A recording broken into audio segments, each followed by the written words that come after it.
अगर इंटरनेट एक देश होता तो शायद क्रिप्टो करेंसी राष्ट्रीय मुद्रा होती। आपने पैसे के बहुत सारे रूप सुने होंगे, यूरो, डॉलर, भारतीय रुपया, ये सब लक्ष्मी के रूप हैं, लेकिन एक लक्ष्मी का रूप ऐसा है जो अदृश्य है। जी हाँ, आज हम बात करने वाले हैं बिटकॉइन के बारे में।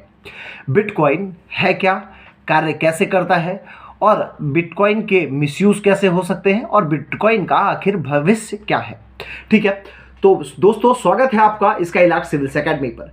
दोस्तों आइए समझते हैं बिटकॉइन के बारे में। बिटकॉइन कुछ नहीं, केवल एक डिजिटल करेंसी है जिसको ना आप छू सकते हैं, ना आप देख सकते हैं, ना आप इसको स्टोर कर सकते हैं। इसको केवल इलेक्ट्रॉनिकली स्टोर किया जा सकता है। यह सुनने में तो कॉइन है, लेकिन यह सिर्फ एक वर्चुअल करेंसी है, इसके सिवा कुछ नहीं है।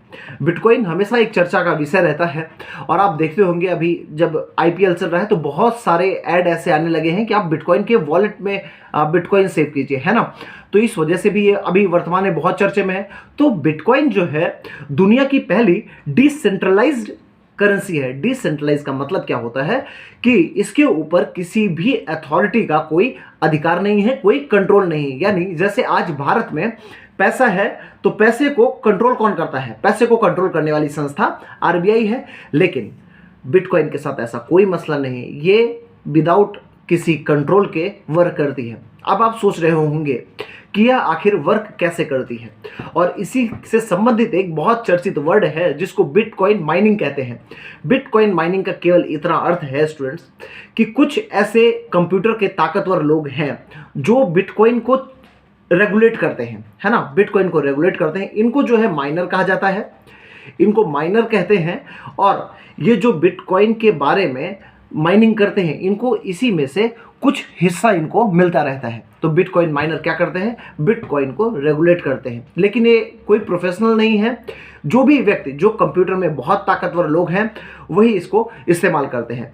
बिटकॉइन का जो इस्तेमाल है स्टूडेंट्स, दुनिया में कभी भी कहीं भी किया जा सकता है। यानी अगर आपको यहाँ से अमेरिका किसी को पैसा भेजना है तो उसके लिए अभी वर्तमान में 2-3 साधन है, जैसे वेस्टर्न बैंक है, पेपॉल है। लेकिन इन सब को कंप्लीट होने में लगभग आसपास 10 दिन का समय लगता है। लेकिन बिटकॉइन के साथ ऐसा कोई मसला नहीं है। बिटकॉइन के साथ आप पैसा ट्रांसफर करोगे और वो पैसा उसके अकाउंट में सेम डे पर और त्वरित रूप से ट्रांसफर हो जाएगा। अब स्टूडेंट्स, एक आप टेक्नोलॉजी के बारे में सुनते होंगे जिसको कहते हैं ब्लॉकचेन टेक्नोलॉजी। ब्लॉकचेन टेक्नोलॉजी क्या है? ब्लॉकचेन टेक्नोलॉजी कुछ नहीं है, केवल एक खाता बही है ना। एक खाता बही है। अब ये कार्य कैसे करता है? ये चैन के रूप में कार्य करता है। लेकिन जैसे ही किसी ने किसी व्यक्ति को पैसा भेजा तो इसका जो डेटा है वो लगभग 1000 या 1500 कंप्यूटर में अलग अलग सेव हो जाएगा। अब 1000 या 1500 कंप्यूटर में सेव होने से क्या होता है कि अगर कोई व्यक्ति इसको हैक करना चाहता है तो उसको 1000 से 1500 कंप्यूटर को एक बार में हैक करना होगा। इस वजह से ब्लॉकचेन की जो तकनीकी है वो इस समय बहुत फेमस है और आने वाले समय में जो बैंकिंग प्रणाली है एवं जो अन्य खाता रखने वाली संस्थाएं हैं वो इसका प्रयोग अवश्य करने लगेंगी, क्योंकि ये अपने आप में बहुत सेफ है। इसको हैक नहीं किया जा सकता है, डेटा डिस्ट्रॉय नहीं किया जा सकता है इसका। तो इस कारण से यह काफ़ी चर्चे में रहता है। अब स्टूडेंट्स, आपके सामने एक बहुत इंपॉर्टेंट क्वेश्चन उठता है कि आखिर ये बिटकॉइन का प्राइस, एक बिटकॉइन की कीमत 8 लाख रुपए क्यों है? देखो, इकोनॉमी का एक सिंपल सा रूल है, जिसका डिमांड ज़्यादा होगा, है ना, उसका प्राइस जो है हमेशा ज़्यादा होगा।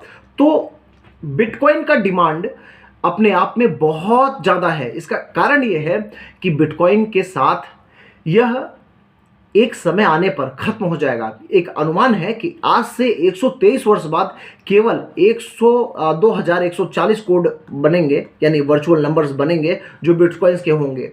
अभी वर्तमान में केवल 2 करोड़ के आसपास नंबर हैं बिटकॉइन में। लेकिन 123 साल बाद क्या होगा कि इसकी संख्या जो हुई कितनी बचेगी? केवल 2140। अब 2140 संख्या बचेगी तो अब लोग क्या कर रहे हैं? लोग इसकी डिमांड ज़्यादा कर रहे हैं, क्योंकि इसकी सप्लाई कम है और डिमांड अपने आप लोगों ने बढ़ा दी है। इसके कारण से कि इसकी कीमत जो है आज 8 लाख से 9 लाख रुपए के आसपास है।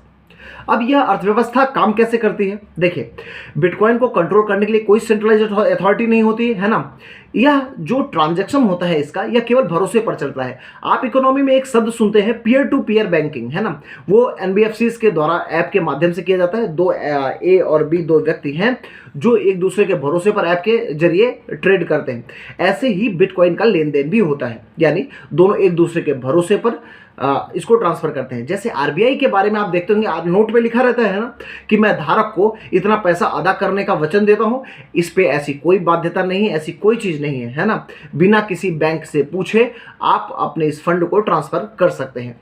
अब इसके साथ एक बहुत बड़ी समस्या है कि इसका मिसयूज हो सकता है। मिसयूज इसका क्यों हो सकता है? देखिए, एक तो इस पे किसी का कंट्रोल नहीं है ना।